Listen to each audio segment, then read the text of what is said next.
We are surrounded by things in life like this lock, this firearm safe, the tripod that's holding up the camera that we take for granted. We don't really think about how it came to be. I've got a mechanical engineer friend of mine, Ryan Mcguiness, fascinating guy that specializes in a thing most of us completely take for granted: the shocks in our vehicle. He, in fact, specializes in the shocks that are used in high end Formula One race cars. We're going to talk a little bit about that. We're going to talk about how AI is changing some of the stuff going on in engineering. We're going to talk about how a guy fights through adversity to create the life that he always wanted. We're going to dig right in with Mr. Ryan Mcguiness. Let's go. Welcome to another episode of the Carry Trainer Higher Line podcast.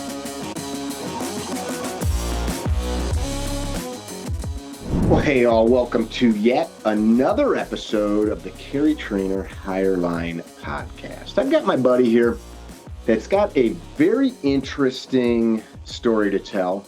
It has to do with race cars and little tiny bits and going really fast, and it's cool. And I thought it would be a fun discussion to talk with Mr. Ryan Mcguiness. What kind of engineer are you? When you Mechanical. say mechanical, but like you specialize in race car stuff. Um, yeah, so I mean, I've done a bunch of different things prior to that, but I'm just a mechanical engineer with, some guys will call themselves a shock design engineer. So going back a little bit, you designed shocks. Yes, you just said that. You were part of a project. You showed me a video years ago, and it's a car driving across some crazy bumps. It looks fake. I think it was before the AI revolution. So Yeah, now everybody would just assume it to be AI. But the tires are doing this on these crazy bumps, and there's wine glasses on the hood of the car where like the wine isn't even like there's no tremor to the liquid. That yeah, wasn't fake. yeah, correct. Talk about that, just so we kind of like see where we're going with this stuff. I am, uh, I was one of the lead mechanical engineers for this company called Clear Motion that developed the first mass-produced active suspension. They it's taken a long time to get right, but the way that we went about it is that we put the pumps right on the suspension as opposed to just putting a pump like on the chassis under the trunk or something like that. And by putting the pump so close to where you need the force, it reacts faster than any other system out there. So it allows us to track higher frequency road inputs, which is the reason we're pretty much the only active suspension ever developed that could do that test. So any of our competitors out there generally can't actually replicate what we do. By higher frequency, I think you mean more things, more bumps, more shit making the car bounce. Per second, yeah. So going back, you guys listening or watching, I don't want to. I'm not expecting you to tune in to listen to a discussion all about shocks, but there's a bunch of really cool shit here. So, old school shocks, some type of spring, and then without some dampener, the spring just bounces and you're riding down the road on a pogo stick. So, like, what old school shocks versus the stuff you're talking about? Talk about that a little. Yeah, and I'll try to keep this as layman as possible. But basically, a spring just wants to oscillate whenever you put a force into it. So that's where if you blow a shock, you know it. You can see a car going down the highway, and it's just like the nose is just it won't stop bouncing. And the only thing that stops that bouncing is a shock. So it's resisting that motion, and that's a most shocks out there are passive shocks, which means there's no electronics involved, and it's just operating on its own based on how it's being forced to move in the suspension. And then, people came out with semi-active shocks, which is where you see a electric wire, going into the damper somewhere on the damper. And they have valves that, the car knows, what a little bit about what the suspension is doing and tries to change how stiff it is. If you And get into like a fancier car and there's some buttons or controls like sport mode or yep, comfort for the suspension, that's what we're talking about. exactly. Yeah, you just hit a button and it changes the stiffness, but it's actually doing it. It's not just a flat like it's stiffer. It does it dynamically based on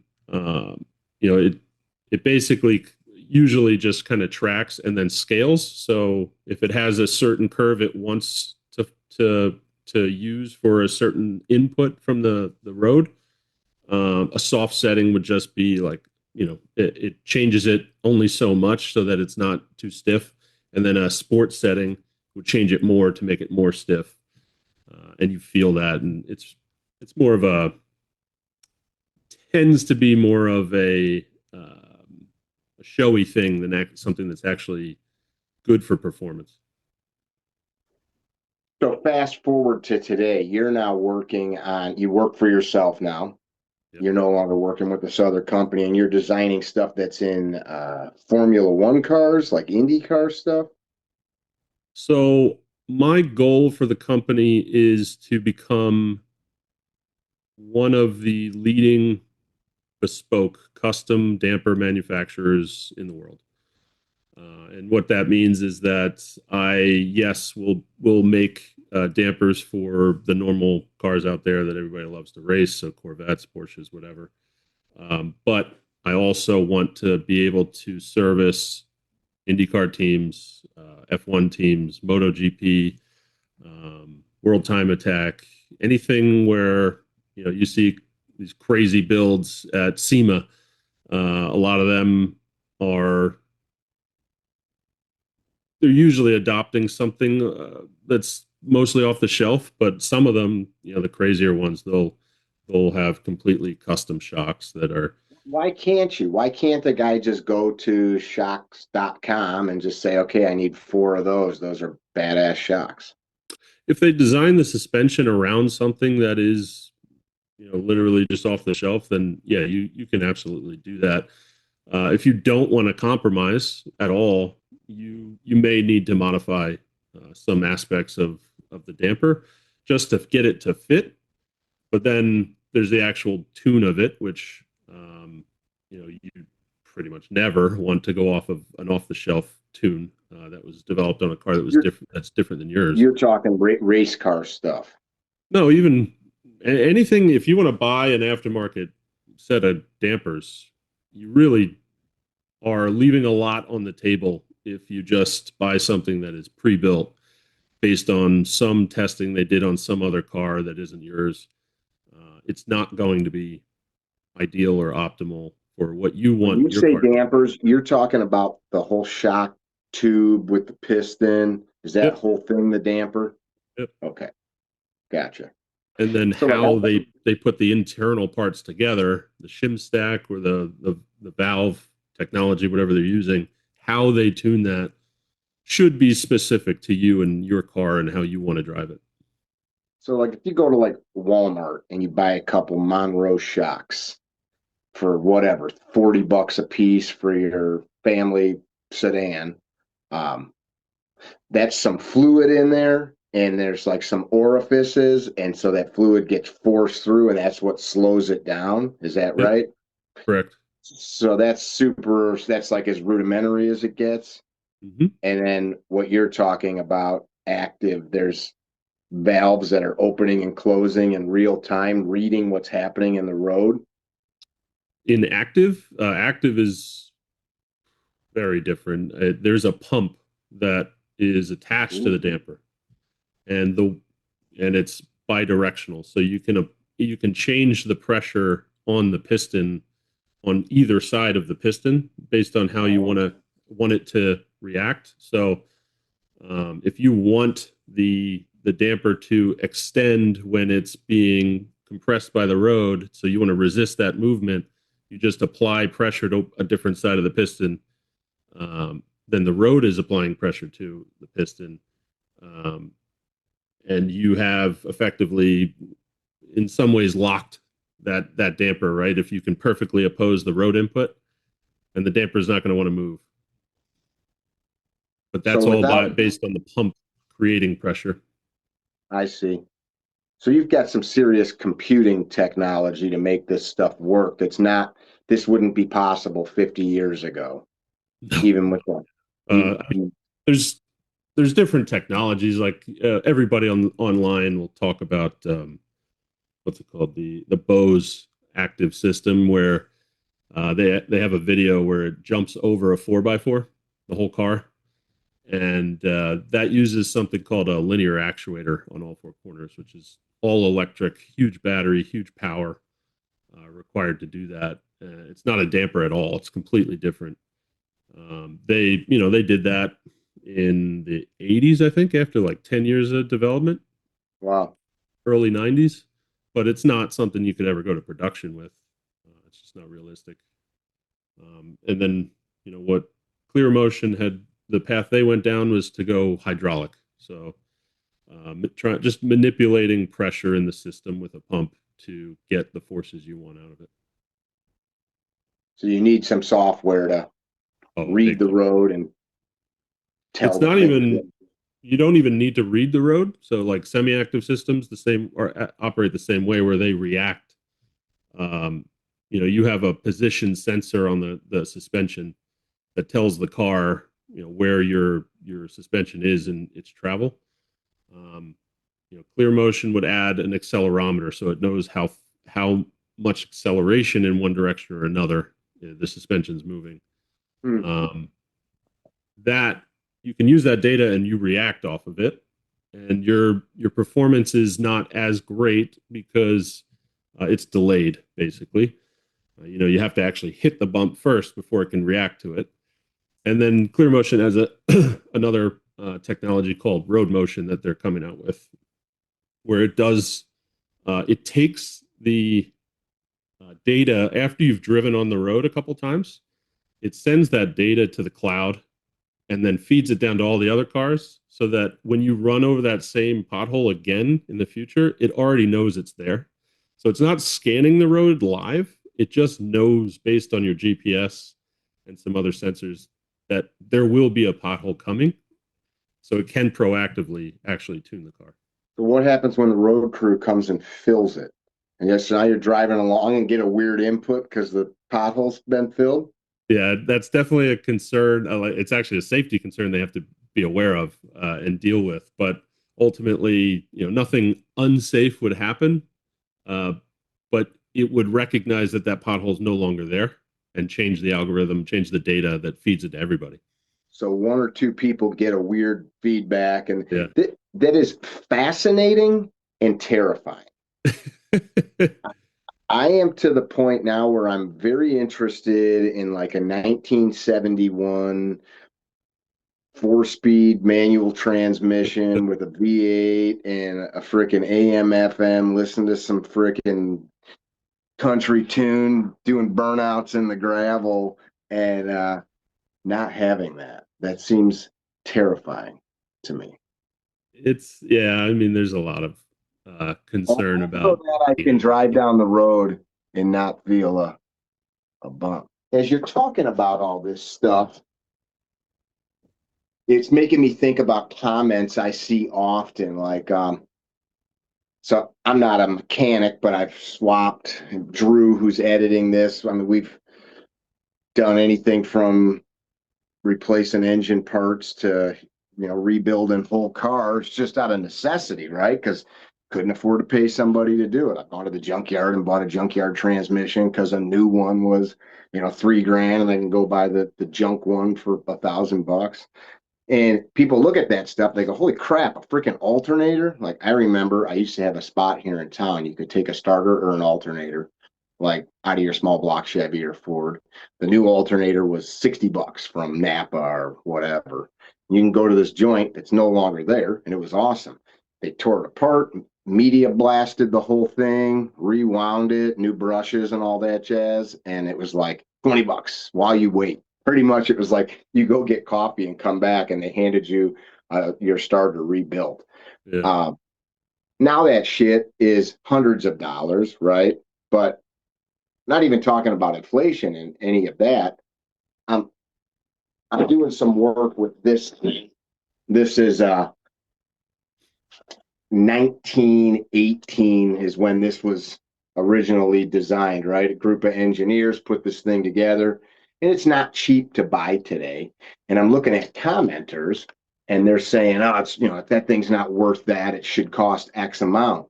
And I'm listening to you. Think you said 10 years the one company spent designing something like all that cost has to be recouped. So your customers, you're in your office there, you're going to design XYZ part. Talk about some of that stuff that the public doesn't think about. Like, well, all you got to do is cut these parts. Like, what are some things that we're not thinking about when we purchase a shock or a rifle or XYZ part? Yeah, and I mean, Clear Motion, not to keep talking about them, but that company's been trying to get to market for 13 years, and they finally did. That's a lot of people, a lot of money they've raised and burned through to finally get to production. And yeah, it's no different for me right now. I am focused on just developing a good product. So I don't have anything for sale. I'm just developing and working, trying to build relationships with people that are capable of giving me good feedback. So, if I give them a set of my dampers that they're going to be extremely complex. The highest tier damper that I'm developing is probably the first ever 8-way adjustable damper, which is crazy. 8-way. So if I go to AutoZone or Napa and I buy like the best shock that they've got off the shelf for $200, how many ways can that be dampered? Usually it's non-adjustable, so 0. Non-adjustable. Yeah. And yours has 8 adjustments? Yep. But it only goes up and down. Yeah, I know. It's crazy. What are you adjusting? So they're the typical 4-way adjuster that is, most performance damper companies have. They adjust low speed and high speed compression and rebound. So how it behaves, coming together and then extending, but in a certain speed envelope. So, when the chassis rolls, that's a low speed event. And when you hit a bump, that's a high speed event. So you can independently tune those on your own with these external adjusters. The one valve that I'm adding is hard to describe without getting too complex, but the high speed region, it's really those adjusters, they just change what velocity they blow off at. So how big of a bump will determine how or when you kind of blow off that shim stack. But it doesn't change anything about what's called the damping rate, which is how essentially it's the stiffness of the spring internally. Essentially, it's very hard to come up with a way to change the stiffness of your internal spring externally. Right? If you actually have a coil spring inside, you can't change it. You have to remove the spring and put a stiffer spring in. And I'm developing a way where I can actually change the spring rate with an external adjuster. So that changes a lot of what the damper does. It's something I've never seen done before. And with the people I'm talking to in IndyCar, they have not ever seen anything like that. So I believe it's the first of its kind. And then the other technology that I'm focusing the business on is called an inerter. And I want to try and bring that down from the F1 and IndyCar world into something that, serious racers, but everyday people can actually afford to introduce into their. Say serious racers, everyday people. We're not talking about mom's minivan, but this is somebody like racing on weekends and like a $100,000 car, not a $100 million thing. Yeah, correct. It's somebody that's like one of my buddies. he has a dedicated track car, Corvette, that's got, he's put a lot of time, even been to the wind tunnel for his aero setup. He's got Wow. really, really dialed in race car. But it's not his full time job. He's not a professional, anything like that. But his car could benefit from an inerter. But if you want to go buy an inerter right now, it's probably going to be 40 grand just for the inerter on all four corners. What the hell is an inerter? Yeah. So I'm developing the explanation for this at the layman level because it is complicated. It really What's is. it do? What's it do? Let's start with that. Yeah. So I think I'll break this into like three different parts here. So Engineers are such douchebags. You can't just say it. There's a great book. There's a great book on sales from like the 1980s. And in the book, I'll give you a copy of it. I got to find it. In the book, the guy that's writing the book makes enough money that he told himself, if I reach this goal of sales, I'm going to buy myself a Porsche. And this is like when the 911 was like the coolest car on planet Earth. So he goes to the dealership and he's telling the reader this. So I've met this goal. I was like the top salesman of the year for my company. I walk in and he tells the sales guy, I want that car right there. And the salesman says, you don't want that car. And he says, what do you mean I don't want that car? I mean, I worked my ass off for the last 5 years to get that car. He goes, no, that's not the car you want. You want that car. And he said it was another red 911. And he's like, well, what the hell's that? That's the one I want. He goes, no, you want that one. So he walks him over and he says, well, what's the difference? And on the back, it said turbo. And he goes, what's a turbo? He goes, I don't know, but the chicks do. And this is the one you want. So he bought it. And that was the only explanation he needed. So in the book, he's like, you don't have to know what it does, but he told me, told me what it will do for me. So what's the inverter do for the guy behind the wheel? That was my point of my well, it's not going to get them chicks, I can tell you that. But I've got $160,000 of inverters on this bad boy. Want to ride? Yeah. So what it does is it can do two things. One is it can control wheel hop, and then the other thing is platform control. So if you are aero dependent race car, it enables better aero performance. I see. So that's the goal, and how it does it is by resisting acceleration. And that's what's really different. A spring resists travel, motion, position, technically. Dampers that we've been talking about resist velocity dependent motion. So how fast something is moving is going to generate damping force. And then inerters operate in the acceleration regime, which it's hard to explain because people don't think in terms of acceleration. It's like trying to understand what $1 billion really is. Acceleration differ from velocity in simple physics. It's the rate of change of velocity. Okay. So as an example, if you slam on the brakes, you're at 150 miles an hour and you slam on the brakes going into a corner, your car is going to pitch forward. How fast it pitches forward is a velocity dependent. Your damper is going to resist that.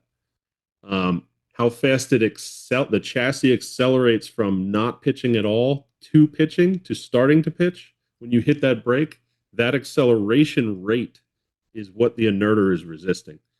So it actually starts resisting more before the damper does. So you actually lower the peak velocity in that motion that you would see, and you limit the actual total amount that you pitch. So it's just another way of it's a new tool essentially to tune your chassis that provides more control. One of the things I find fascinating about all this, you've probably heard me talk about it in class before because we've done some training together. I look under the hood of I've got a F-350 pickup truck, and there's stuff on there that was developed for race cars 20, 30 years ago that's now become commonplace. Like I had a freaking minivan, dude, a Honda Odyssey that had 265 horsepower. This is 20 years ago, but it's like, who'd have No, thought? you didn't. Maybe 164. Honda Odyssey. Look, look it up, dude. 3.5 liter, baby. 260 horse. Yeah, That's a minivan yeah, I could get behind. yeah. And you think about that, it's now this is super commonplace. I'm in a rental pickup truck right now. My truck's in the shop getting some service done. The 3.5 EcoBoost twin turbo, whatever it is, 450 horse and like 550 pound-feet of torque, little baby turbos and big freaking monster brake calipers and all that shit. Like there's a shop in a Ford dealership in Ohio. I did a video there. They take like the truck I'm driving, just a four-door, four-wheel drive base truck, and they take one of those with the 3.5, or they do one with the five liter V8, and they just plop a big blower on it, or this turbocharged one, they spool the turbos up and get more air out the ass end, and they're freaking race cars. Of course, they're not like what you're talking about, but they're $50,000, and they'd like that turbo 911 talking about in the 80s. It would make the thing look like a station wagon, Yeah. which all that stuff was nerds like you doing 20, 30 years ago. And yes, you're a nerd. I know. But I do want to get back. Oh, well, there's one more example that can help explain. So the wheel hop example for an inverter. I'm Is working the through this inverter one. like, if it's something I can hold in my hand? Yeah, you can. It's going to be, it doesn't work unless it's in the damper, obviously. But yeah, you can hold it. I have some gears over there that I 3D printed just to see physically how big they would be because I'm working in CAD world right now. Um, but I, I've been working through some examples to try and help explain this, and one of them is just picture bouncing a basketball, and that's your wheel when you're in a wheel hop event, right? Okay. Which is bad. It's this stick slip with the tire that it's not good for grip, and it puts your wheel into this vibration. And if you're bouncing a ball with your arm, that's like the spring in the suspension that just keeps that ball bouncing. Okay. What the inerter can do is you can tune it to cancel that spring. So it's like taking your arm away. And what does the ball do? It just stops bouncing. That's another benefit that you can develop with an inerter. And it's one of the things that's really big on drag cars. If you see pro mod drag cars launch in slow motion, there's some really good YouTube videos on that. And you see the tire wind up like crazy and then release. And you see the wheel just violently shake, and it's wheel hop, and the inerter can just cut that out completely, and it can save a run. I've seen it happen, so it's really good for that type of in that environment for generating a boatload of grip and saving run from a wheel hop event happening. I can just totally cancel it out. That's cool. Okay. That actually helped quite a bit. Um, so back to this point of end user costs. Yeah, So what's you it take? develop an inverter, you develop this shock, you develop this carbine, you create your part, and it's 500 bucks, 5,000 bucks. You've got to take all those upfront costs, 5, 10 years. And of course you can't add it onto one part, but Yeah, that you might have 10 years of making the money back before you ever break even. yeah. So there's a couple things if you're gonna get into inverters as a manufacturer, there's a couple things that you can't you can't actually do it without certain tools, and one of them is it's called an EMA dyno. It's electromagnetic actuator is what that stands for, and it's uh, a very capable dyno that allows you to test at frequencies. So we were talking about how many cycles per second something happens. You can control the frequency that the damper and the inerter is going through on the dyno. Well, those are bare minimum starting price. Well, now there's a new company that came out with something that's like $60,000 or $80,000. but that one's not actually big enough because you need to be able to handle more force. So bare minimum for an inerter is $100,000 for this one machine. So I went out, I bought it. I had to. Um, there's data loggers, thousands of dollars for those, sensors, things like that. The materials that you need to design and machine and assemble to do those tests, that you're never going to sell those parts. That's thousands of dollars invested, um, tens of thousands of dollars invested on some of that. And then just the rest of the stuff of just building the company, right? I've got a 3D printer here, $2,000, and so many other things. A CNC that's $10,000, and if I really want to get into actual machining in house, CNCs. Everybody on this channel, I'm sure, knows is very expensive. They're big machines, and you need space and all that stuff. So yeah, it's a lot of upfront investment, hundreds of thousands of dollars without a return at all right now. And it's just That machine that you're talking about, is it something that you or others could use for something else, or it just does this one specific task? it's so there's a typical, it's called a crank dyno or Scotch yoke dyno. That's the cheaper version that basically every shock tuner in the world, if they want to tune shocks, they need that. And that's, $10,000 machine, 10 to 20. They all invest in that, and that lets them do what they need to do for a typical damper. And this machine can do that, and then it can just do a whole lot more. So it can do, one of the big things that I don't see my competitors doing, and I certainly haven't seen it where I've worked in the past, is durability testing of a racing damper. One of the things that this machine can do is it can replay track data. So if you go do a lap and you log what the damper is doing throughout that lap, I can take that data and I can just run it through as many laps as I want until failure and develop a better damper based on what failed first, right? And then I can. So you physically put a shock inside of this machine and it freaking does all the stuff that was in the lap, and then something heats up and breaks and you're like, okay, 58 laps or whatever. Yep. Okay. Yep. And then Look at how it failed and how to fix it. That little seal, or okay. I'm sorry to be talking over you. Go ahead. I'm just trying to you're nailing it. It's just going through failure modes and how to change the design so that it doesn't fail that way in the future. And usually you'll have some sort of target. So like hopefully I'll be on some 24-hour race cars in the near future, and I'm going to want to go through 36, 48 hours, something like that, just to be very comfortable that any product I put out on those race cars, they're not going to have a damper problem when they're actually racing. So we're talking like the Le Mans or something like that. Now, would any of this stuff apply to like trophy trucks, like the Baja and that kind of stuff? Yeah, it's not a market I'm looking to get into in the short term. It's just a very different design, and they're huge dampers, and I'm not set up for that. That machine could handle it for sure. It's just everything else involved with how big those dampers are. The technology that they need for the valving is different. So there's in the market, there's certain companies that do that type of damper, and then there's all the others that do, road car type dampers. They're just because they're so different. Not too many companies do both.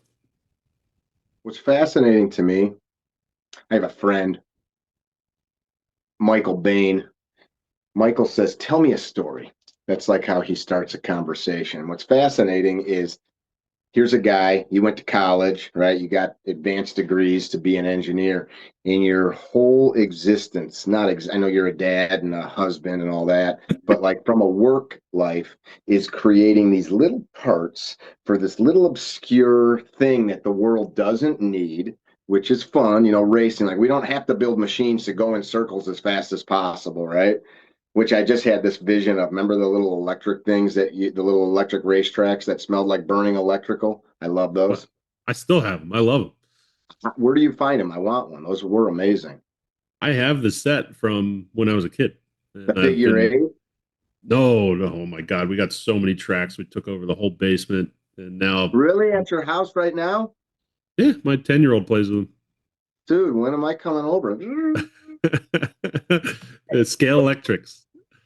The fact that you can build this, huge thing all around these tiny little obscure, and I say obscure with kindness because it's like what I do to so many people. They're like, wait, you do what? You talk to a camera in your office and you travel around and tell jokes and shoot guns. It's like, yeah, I actually do that.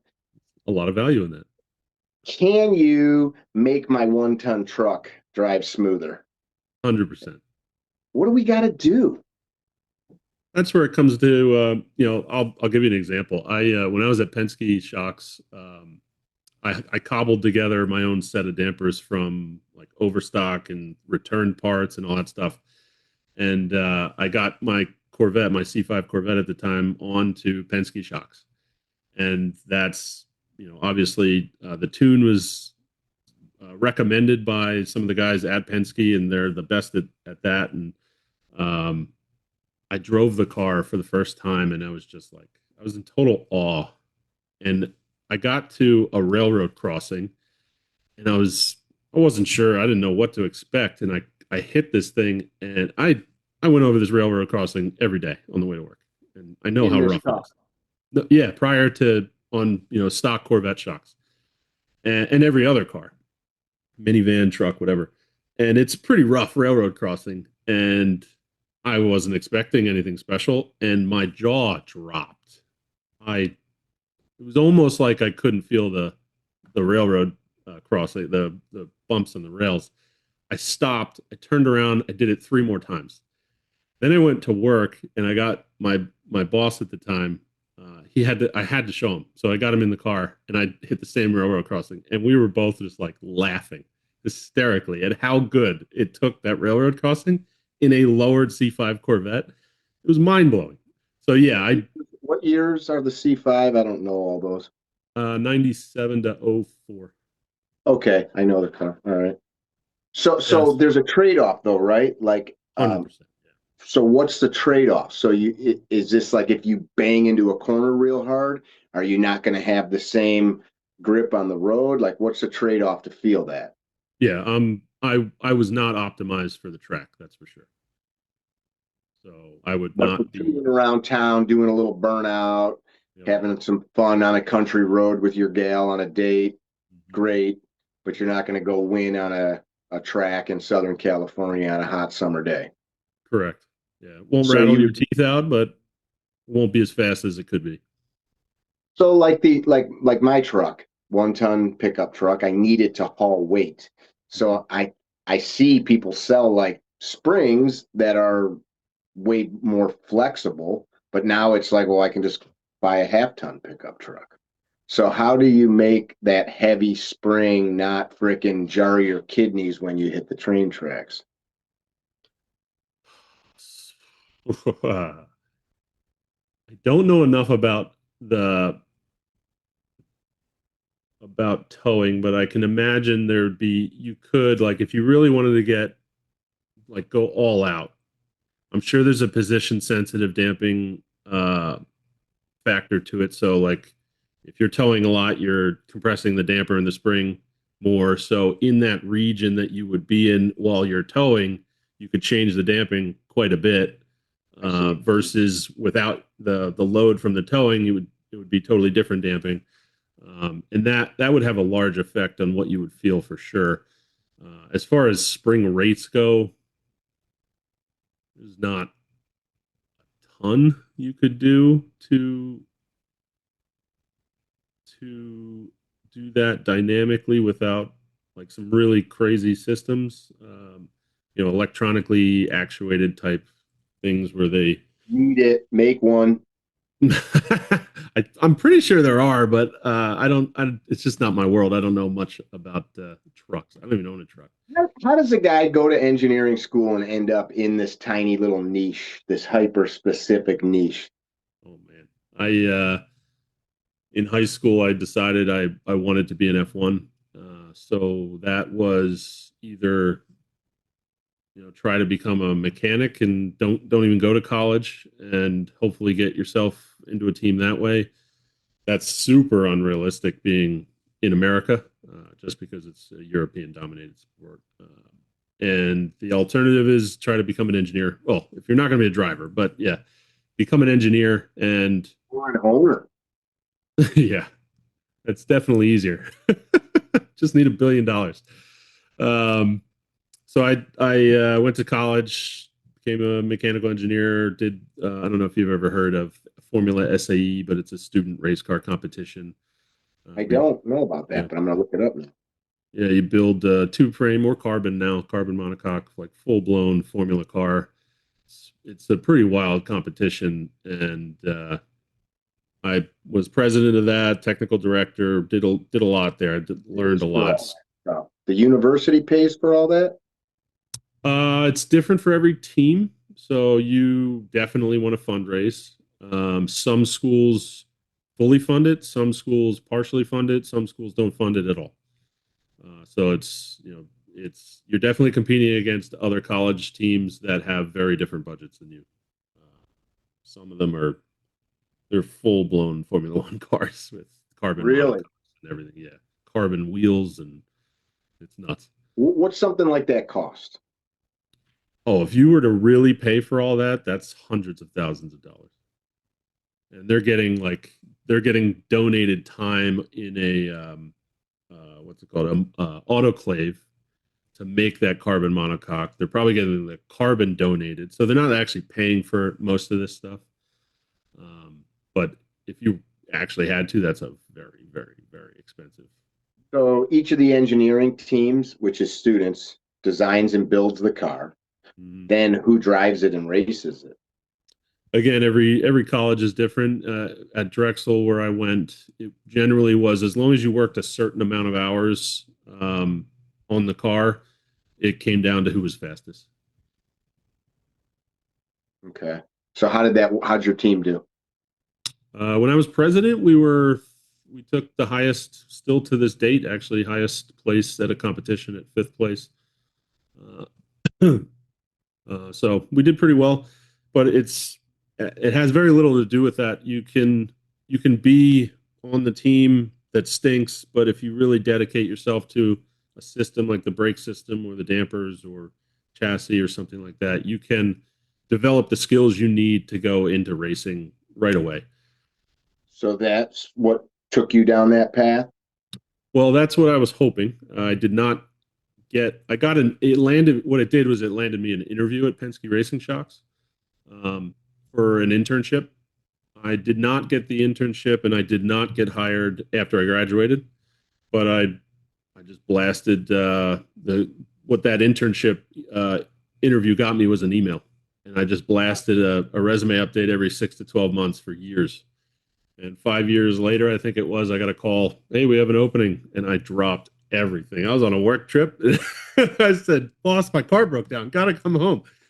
I just total BS him. And I went straight to this interview and got the job. And now I'm, an engineer at Penske Racing Shocks and eventually was put onto Formula One team and designed some dampers for Formula One and achieved my goal. Did you sob? Did you see your shocks on a race car and just start sobbing? Call your mom No, up and let her know that you did it?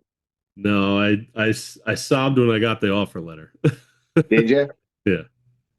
That's pretty cool. I mean, I am not diminishing it, but such an obscure thing, right? You hear about boys wanting to be in an NFL or make it to some specialized military unit or play on stage at some concert hall.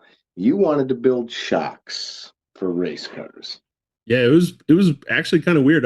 I'll never forget the moment where I was in the office the first week, and prior to that, I was developing nuclear power plants and working on railroad friction management, things that actually matter to society.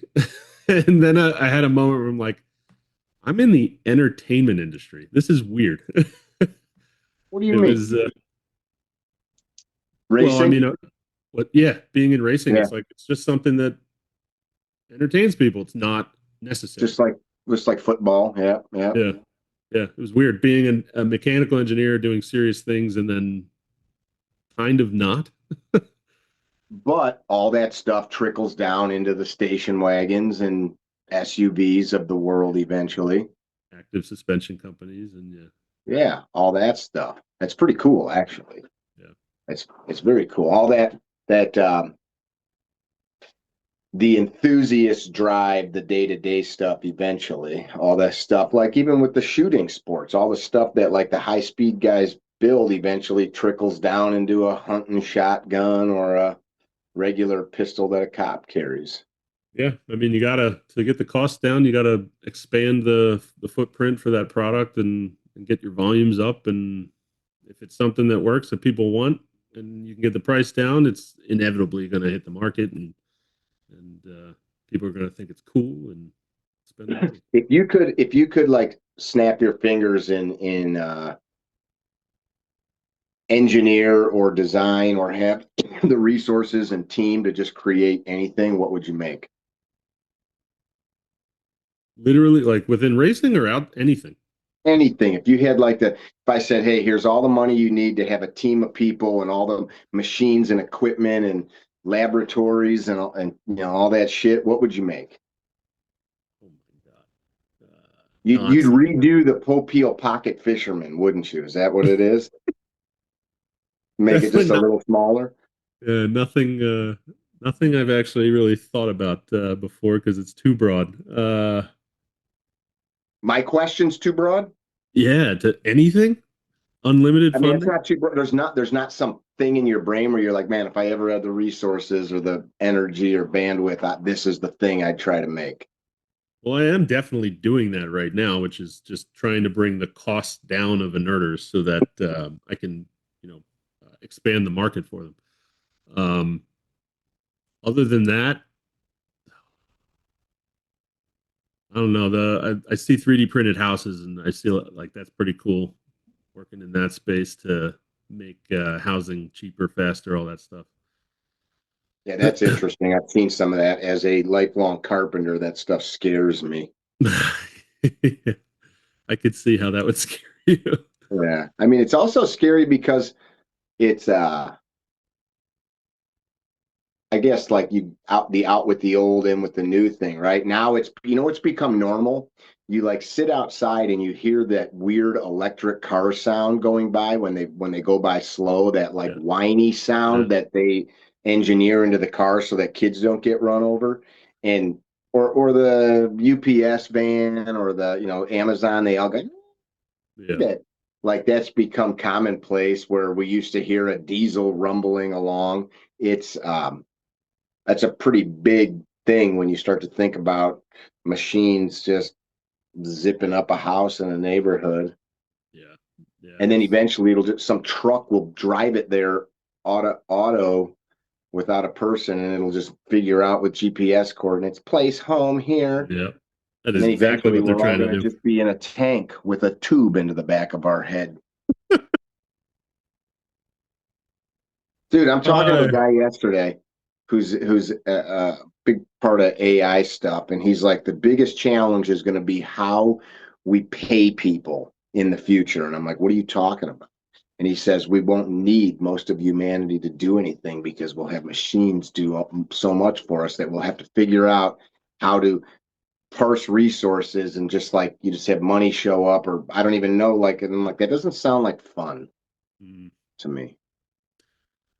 yeah, I don't. I You're like, I try. just want to make shots, man. I don't know about any of that Oh, shit. I mean, I'm leveraging AI to the hilt every way that I can to help me as a solo man running this business. But and that obviously, like I'm living, I don't have to hire some people because of it.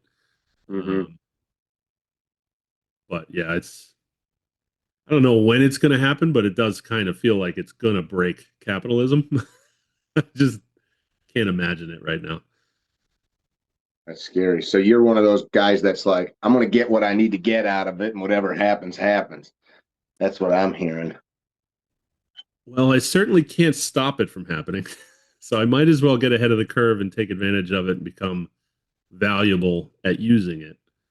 and get value from it, and build products that are hopefully better than what I otherwise could and what others are building.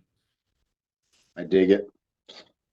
What is something that you would leave viewers with, youngsters wanting to go out and chase a dream, that makes them sob when they build a tiny little part that nobody sees underneath the fender of a race car?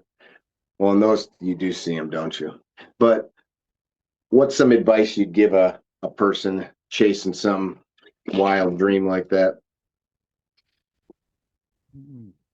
Um, Probably that just assume it's going to be a heck of a lot harder than you think. And I've had a lot of opportunities to quit and give up along the way. And you just got to keep going. I almost dropped out of engineering school. Why? It was too hard. I wasn't prepared for the advanced math out of high school. I didn't even take calculus, any level of calculus in high school, which is not something you want to do going into engineering school. So it was just it was really hard trying to constantly play catch up, and just got hammered, and eventually just kept pushing and pushing and tutors and all that stuff, and finally just I got to this point where the first 2 years at 50, 60, 70% of people at Drexel would drop out of engineering, at least. And I got to that point where it's like, I made it. I got to be able to handle the rest. And the rest really did come easy the last 2-3 years. It did or it didn't? It did, yeah. Because once you had all that work on the front end. Yeah, that basis that everything else builds off of. That's cool. And then, I didn't get the internship I wanted. I didn't get the full-time job I wanted. I didn't, you just got to keep going. And I don't know, I eventually got there, and then I wanted to do my own thing. I started the PDV Motorsports 13 years ago just to learn how to run a business and make parts for my own cars that other people would essentially pay for, because I sell those parts to other people. And it's always been just a part-time thing, but it got that ball rolling, built some of my systems, the online store, all that stuff, and the experience and dealing with problems with customers. And it's like, oh, this sucks. I don't want to do this anymore, but no, I do. And, building the skills in my day job that complement the part-time job, and building skills in the part-time job that complement the day job, that ultimately allowed me to advance at the day job very rapidly, and build more skills that way. And these skills just keep stacking up to the point where it's like, I always wanted to run a business. I think I have what it takes now to do it. And now it's going to get really hard. Now I'm all alone. No safety net whatsoever. And days are bad and days are good, and you just got to keep going. I dig it. That's really good advice. I mean, that's really engineering, right? Solving problems. Yeah, you're never going to one shot it usually. Yeah, like if I look at like construction stuff, and it's funny, we see people flippantly like pissed off about building codes, or a friend of mine's building a house now, and government's bloated to the point that him building a single family home in my community, he's got $18,000 of fees to the city just to do all the inspections and that kind of stuff. And it's like, man, architect, engineers already stamped these drawings, so we know where they're good, but like stuff gets bloated. That's not my point. You start to look at like how magically these places don't burn down around us, like they used to. Everything burned all the time, right? You just like, oh, that city burned, stuff doesn't burn. You open faucets up and water comes out in a pretty regular way. You flush toilets, water runs off the roof and away from the structure. It's pretty neat. We take that shit for granted. Yeah, incremental development over time. Yeah, Yeah. I appreciate you taking the time to chat, share some of your story. Yeah, if people are interested in what you do, how do they find you? So I am basically just on Facebook and Instagram right now under PDV Racing Shocks. Like I had said earlier, I'm just developing the product, so I haven't redone my website to even reflect PDV Racing Shocks as a business at all. So there's nothing to see there. So it's just social media right now, and my YouTube channel is going to, as now that I have all this equipment and parts start coming in, I'm going to start making more YouTube content. Very cool. For you guys that tuned in, I hope that you got something out of it. A man that dreams of potholes and cracks in the road so that he can make the car ride smoother. Mr. Mcguiness, thank you so very much. Those of you that tuned in, be well, don't be dickheads. Tell somebody you love them, and go check out Ryan's YouTube and Facebook and Instagram when you get a chance. Visit our website, carrytrainer.com, for information about classes held throughout the U.S., Carry Trainer apparel, and upcoming projects. You can also email us at training@carrytrainer.com for information about setting up your own private course or speaking engagement. Training@carrytrainer.com or carrytrainer.com.